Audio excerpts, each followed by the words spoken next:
Slippery poker chips, number 3. Okay, we have some more chips today. These are ABS metal slug suited chips. Pretty standard. I've seen these before. These are Sopranos. These are the chips I got for my 1,000 count set. They're an economical chip. They're actually kind of nice. I like them, but I sometimes wonder how much I settled, whether I really compromised with my own standards just for the sake of not very much money for these. But these are Sopranos, and I kind of like them, and we'll see how they do.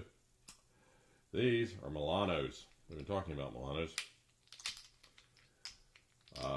They're quite a nice chip. Trapezoidal edge spots.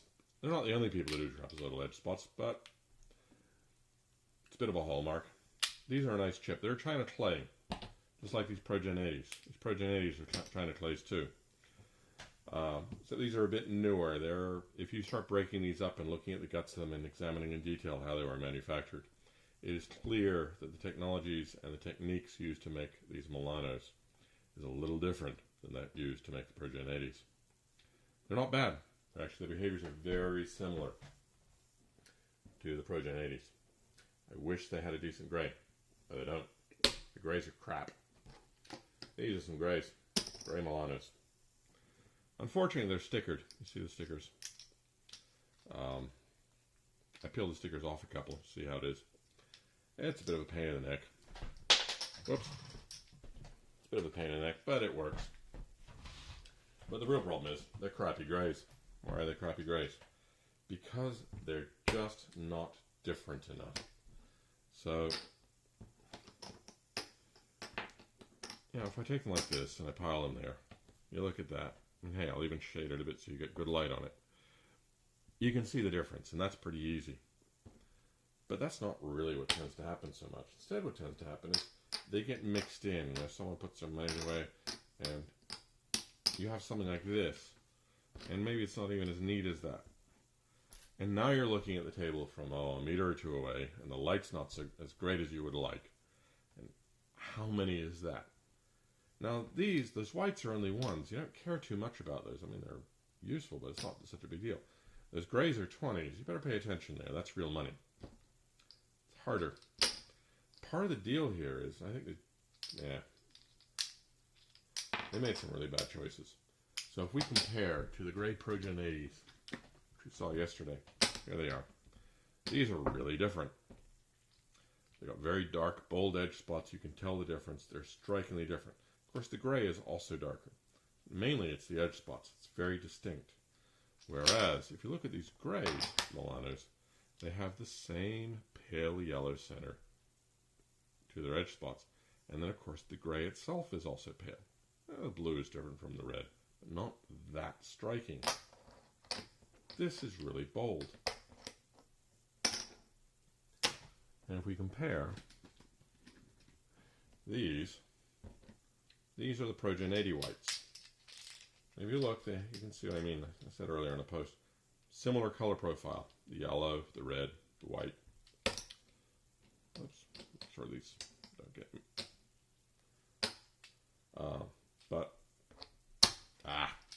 Annoying. Crappy grays. But maybe a pretty reasonable thing to do, I think, is to go out and get Milanos. Get all the chips you want except for the grays. They're very economically priced. They're a dang good chip. Go get a bunch of Milanos. And then go to PGI. They're more than twice the cost. But only get the grays. Mix them up. They're all kind of clays. Very similar handling behaviors.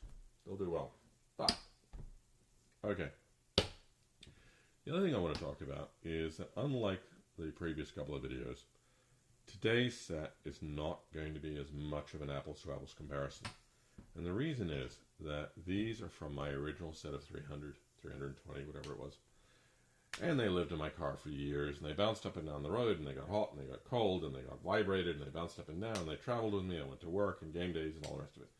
And so the chips rubbed against each other, and they polished. These have been worn. It shows. Same for the Progen 80s. I've had these, almost 8 years now? 10 years? I'd have to go look. I've had these a long time. And they lived in my car, and I mean, literally, they spend almost their entire lives in my car, going up and down the road, and back and forth to LA. They've been across the country, 500 miles. Let's see how many times I think I've carried these to LA. Three times now. 500 miles each way. So these are worn and polished. But these Sopranos, these are for my spares. These are not actually part of the 1000 set. I have these in case I run out and lose a couple. It's from an extra stick. These Milanos I got just to compare them to see what the new China clays are like, how they compared to, frankly, a little bit of an older China clay, and if they were any good. So, by the way, they're pretty good. Let's get on to the test. So the test we're going to do today is a little different. And it is less attempting to be an actual real game situation, but rather something that demonstrates behaviors around the combination of dynamic and static friction. So one of the things that happens very commonly is you have a guy and got some piles of chips. And it's the end of the round and he wants to take his chips and he's going to make some piles. Now, he's not going to do here is he's not going to go put his chips down, carefully make a neat stack, and then get the next chips and so on. Instead, he's going to have a bunch of piles. And he's going to grab his chips and he's just going to kind of toss them.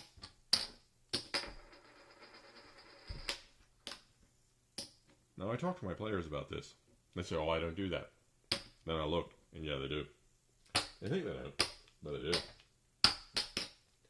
They take their chips, and they kind of just drop them and toss them. And sometimes they fall over. Now, I'm not really interested in the falling over behavior. I'm interested in the dropping and the tossing.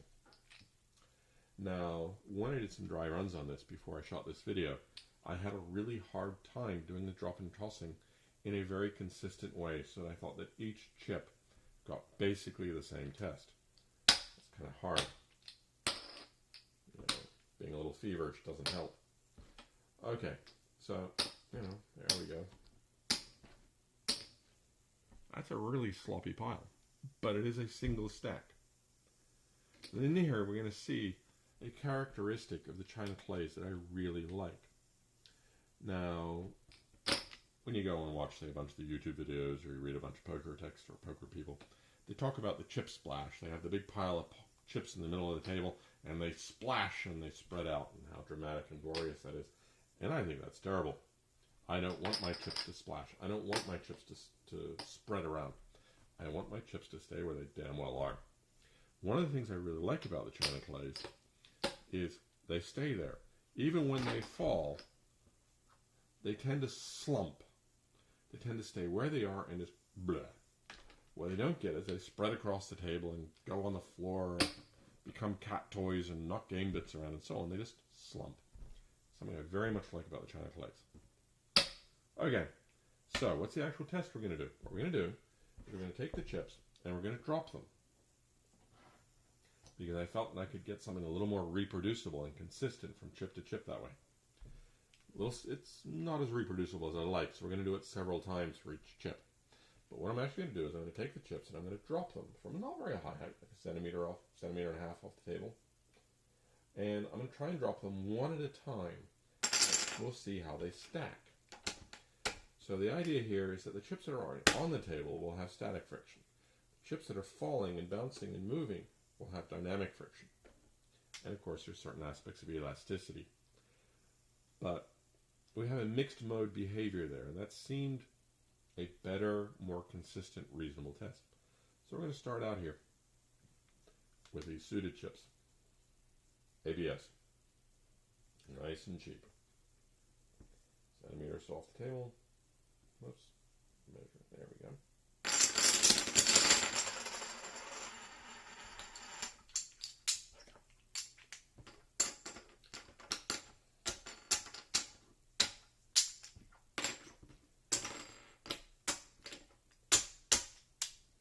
Do it again. The arm here that I'm blocking with is a hint. I picked a lot of these off the floor.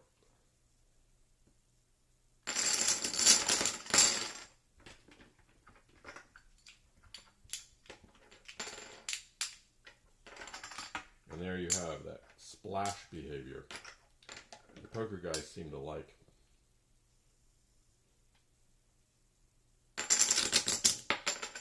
Not so bad that time.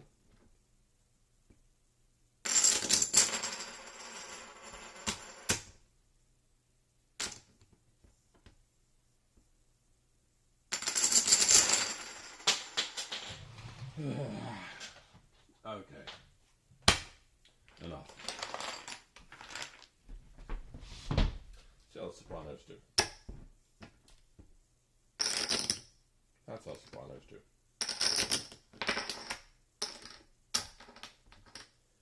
Some people think the plastic on the Sopranos here are sort of rubbery, a bit like a hockey puck. It's not entirely unfair.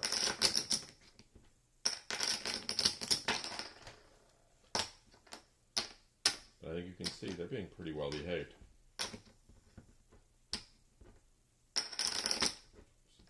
Better control, better uniformity here. There we go.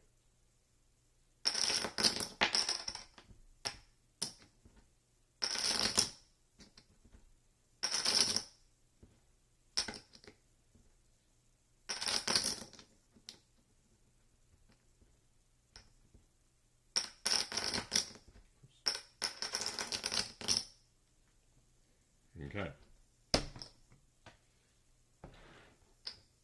Milanos. China clays.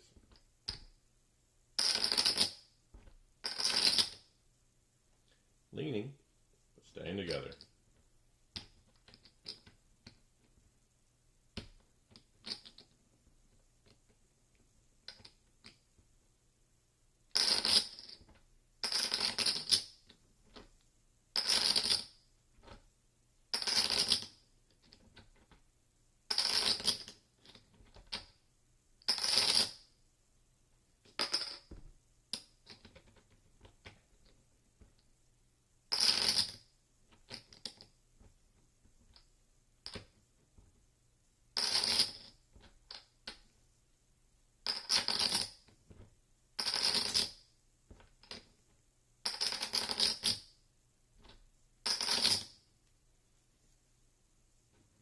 Pretty tippy.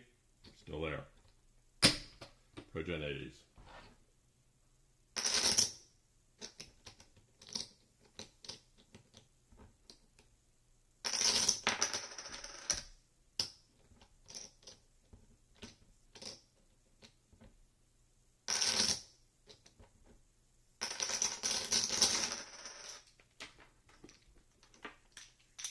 And there's that consistency again. In terms of, they mostly slumped, but getting it really the same every time. It's a little hard on this one. I think I did not come off so higher. Whoops, there we go.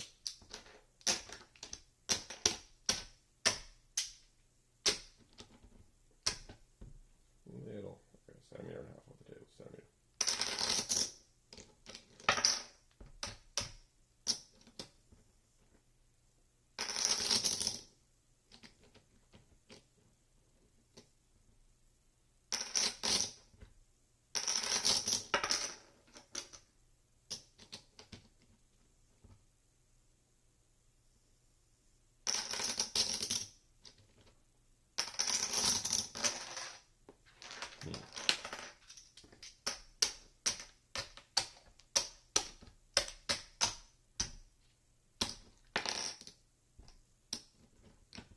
Funny they weren't doing that when I did this earlier. Try one more time, a couple more times.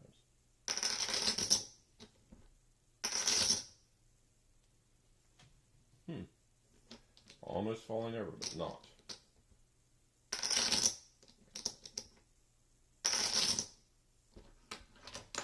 Okay.